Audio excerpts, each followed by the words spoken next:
Too far.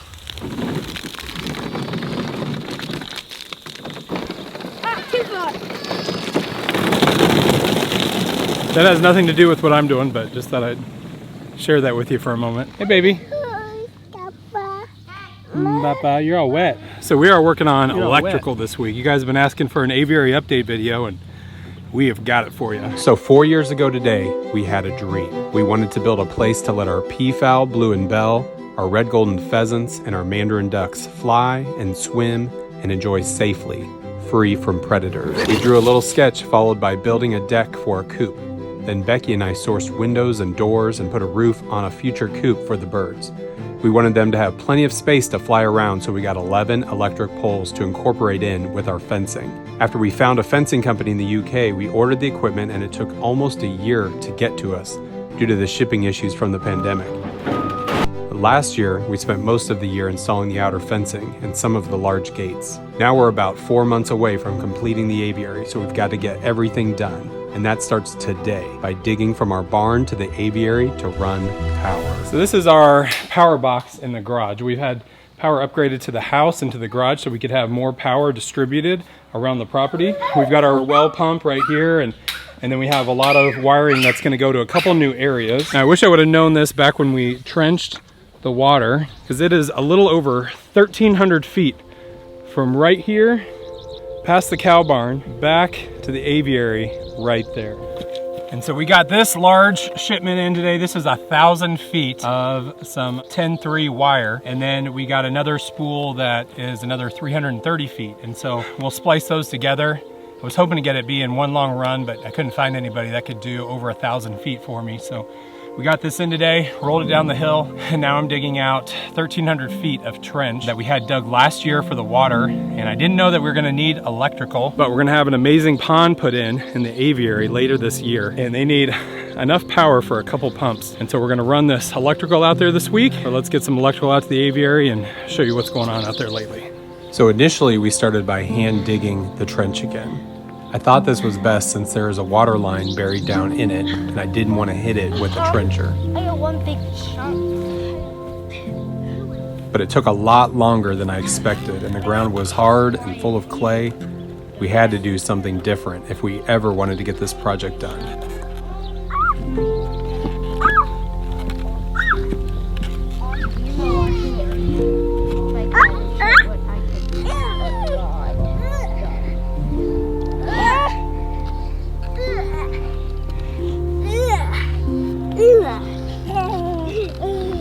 So we've had this electric wire in the cow area for about a week or so since we haven't had some time to work on here. We've been digging for 3-4 days and haven't made progress. And so we want to do something to get this moving a little quicker. Well, cows took it on their own hands last night and kicked my roll here of wire all the way down to the corner of their yard. So now I got to roll it back. They like to rub against it. It's something to scratch and knock the flies off them, but this wasn't great. They really could have done some damage to the wire, or they ran through some electric fence. But let's talk about what we're gonna do, because digging is very slow. Ground is pretty dry. We got about 1,000, 1,100 feet left to do, and I think it would take me a couple weeks, and so we need a faster way. So yesterday we went and rented this trencher for a couple days. We've used this a couple times in our yard for running power. Initially, we ran power back to this garage using the trencher. The only reason I was hesitant on doing this before was I was afraid of hitting our water lines, but the trencher that the water guy used, it went down about 4 or 5 feet, where this goes down max of 3 feet. I might run some power from this over to the cow barn as well. We're needing some new batteries for the solar, and we might just put some solid power in there for now. You can do it. Come on, you gotta get a little closer. She won't hurt you. Dip it like this. Okay, go to the next one. Next one. One more. Good job. Good job.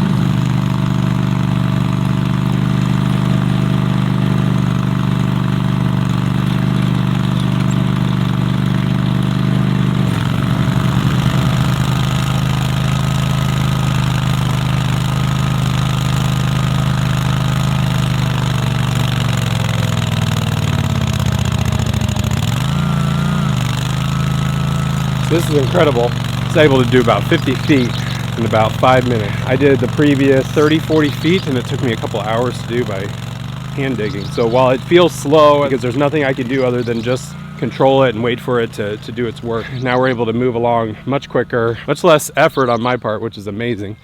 And so now we're going to veer off. We're going to get some power over here to the cow barn just to have some backup power there, and then I'll keep running this back towards the aviary. So we got through the cow yard in about an hour. We had a problem with the cows because they were starting to cave in our ditch here by coming up and licking the dirt and checking it out, and so we had to move them into their own area. We've got a trench going over to the cow barn. Let me show you how hard this dirt is. If I were trying to dig this myself, I think at this point it would be impossible. The ground is just so dry. There's a bird's nest. There's a bunch of barn swallow nests in here, and barn swallows keep falling out of their nests. So this ground right here, I was trying to just stick my shovel in the ground. Look at this.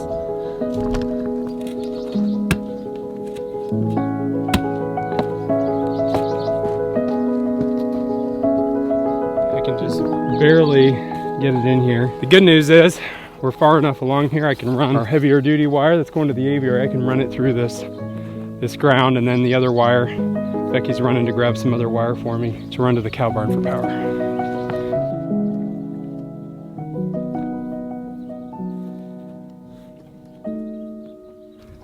Now when I'm all the way done with this project, I'm going to come through with a neighbor skid steer and level this out, fill this dirt in. But right now I need to fill this in here in the cow yard because the cows are going to be stepping through this, messing this up. They might fall in, hurt a leg. I'm waiting for Becky to bring back a electric cord for the first half.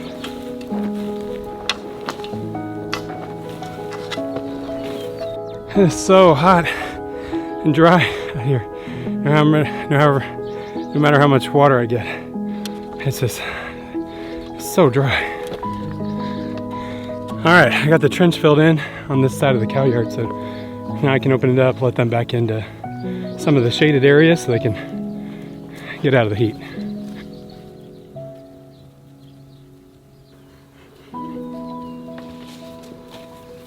All right, so now I'm finally able to use the existing ditch that was here, that was trenched in late last year, early this year, and I'm able to dig it just a little bit deeper since it's caved in. And so now we're working right down this. It's going a lot faster. So let's try to get to this corner and start heading back to the aviary before we've got to stop for the day. Hopefully I can get it all done tomorrow. All right, so we're in the home stretch. I'm on the last line. It's a little over halfway, but being that it's mostly straight back to the aviary from here, let's hope we can get this done today, because I rented the trencher for one more day, so hopefully I can get it back to them tomorrow.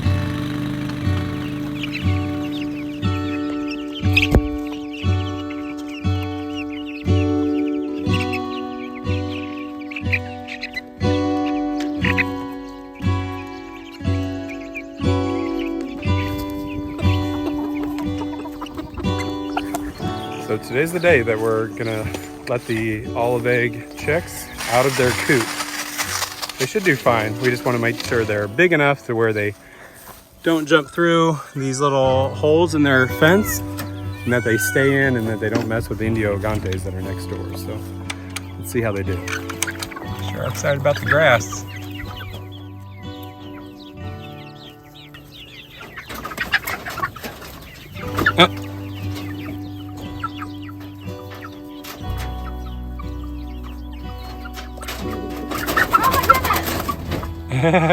So we have 15 chicks, now kind of middle-aged chickens that are in between being chicks and full grown. So usually we call this like the cockerel and pullet stage. And we definitely have a mix of both. We've got some roosters in training and some hens in here, but we're really excited about these guys because they're going to produce a mixture between some dark brown egg colors like the Welsh Summers, the Black Copper Morans, and a mixture with some of our blue and green egg layers, our Americanas and our cream leg bars. Should be really fun come this fall.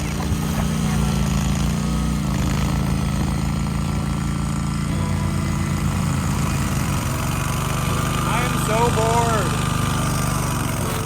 So we are at our one splice where I need to connect the 1,000-foot wire to the 330-foot wire. So we are just about 200 feet out from the aviary, and so I need to connect all of these wires together, and then we'll be able to finish up our digging. In the ground. All right, now we've got our splice in the ground, so we've got those wires all set. It's right out in front of the aviary, so if I ever have issues, I think I'll remember where it's at. I'm gonna get the rest of the wires run over to the gate, and then we'll try to figure the route to go towards the aviary coop, because I've got area where I need the box to go inside the coop, but I've got to figure out how to get up to it.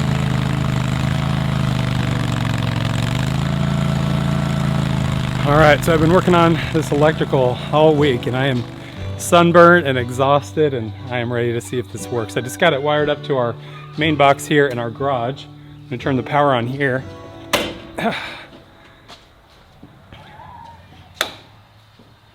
That'll get our power on here in the garage, which means now we should have power out at the aviary. I just gotta flip this switch right here. It's gonna be dark. Let's flip the switch and let's see if we have lights. Oh, do I need to get up there? And I need a ladder. I gotta flip the switch on these. See if that's the problem, or if hopefully I flip the right switch in the garage. If this doesn't turn on, then I flipped the wrong one. Okay, I think I flipped the wrong switch in the garage. So we ended up redoing the electrical, the run that we were doing. First we were coming through this gate area, and right at this spot here, I couldn't get it very deep. I was only down about a foot, and I've got to have the gates out here. And if you can see this gate over here, we're still not to the bottom. I need to dig down about 3-4 more feet so I can actually fully open this gate. So we had to take a different route. Talked to Becky about it this morning, and she gave me the idea of redirecting rather than going this way, coming this way and avoiding the gate entirely and coming underneath one of the fence panels here. The electrical is right down there, so that electrical will never be an issue like it would have been over here at the gate. So super relieved that we decided to change that, even though it did cost me a couple extra hours of trenching today. So now I flipped the right switch this time. Let's see if we've got power. So now we have power out at the aviary. We could not be more excited, and that is a perfect segue into today's sponsor, who has always been with us to help support our projects here at White House on the Hill, and that is Factor. We brought our Factor meals out here. We've got a microwave to heat them up. So let's make our food for tonight, because we really appreciate the support that Factor has provided for us, help us build these projects on our farm. Even if you don't hang through this ad, we hope you'll try out Factor, because we really appreciate them, and we hope you'll support them as well. We've got our fruit smoothies, Yum. tropical, and strawberry banana. Want to budget this month by cutting back on takeout? Get Factor instead. Not only is Factor cheaper than takeout, but meals are ready faster than restaurant delivery in just 2 minutes. I like it. This June, get Factor and enjoy eating well without the hassle. It's good. Simply choose your meals and enjoy fresh, flavor-packed meals delivered to your door. Ready in just 2 minutes. No prep and no mess. We've been working all day, and it's so easy just to warm these up, and they're ready to go, and they're healthy for you. Got a delicious pork chop to try. I'm excited about this. It is really good, and we really appreciate Factor for all the support they provided for us over the past couple of years. So just go to factor75.com or click the link below, and then use the code WhiteHouse50 for 50% off your first Factor box. That's factor75.com, or click the link below, and then use the code WhiteHouse50 for 50% off your first Factor box. Do you want to try some? Yeah. That's some good chicken. Ready to try a pork chop? So thank you so much, guys, for following along with our aviary project. We're gonna have some more updates soon, but thank you so much to Factor for working with us to help us fund our farm projects. We hope you'll try it out and let us know if you do. Ready? Oh my gosh, thank goodness. This side of the aviary, this is where we had kept guineas at one point. We let them out, and then some hawks ended up killing them all outside here when we didn't have overhead fencing. But that's the only thing that's lived in this side so far. This is the animal side of the aviary coop. This is where they'll be able to roost if they want to come inside. I'll put some nesting boxes, things like that for the peafowl. Maybe the pheasants will nest in here, but I think the mandarin ducks will all nest out by the pond. Yay! Oh no. This is a pellet. This thing is on the side down. I can't go up there. Let's try those, Tinker. Oh, I did. All right, well, I wired this up about 2 years ago when we got the aviary coop built, and then I finished the inside. and I did something wrong with this wiring. This one turns this light on, but this one, this switch, I did something wrong. It's solid. I gotta flip it around. Beautiful thing is we've got lights and outlets, and soon we'll have power outside for all the things we got going on at the pond. We'll see you later. All right, Becky, official reveal. Okay. You've never seen lights in here before, right? Nope. All right. Whoa. That looks nice. It's nice. Woo! So exciting. You excited? Yes. Whew, I'm excited.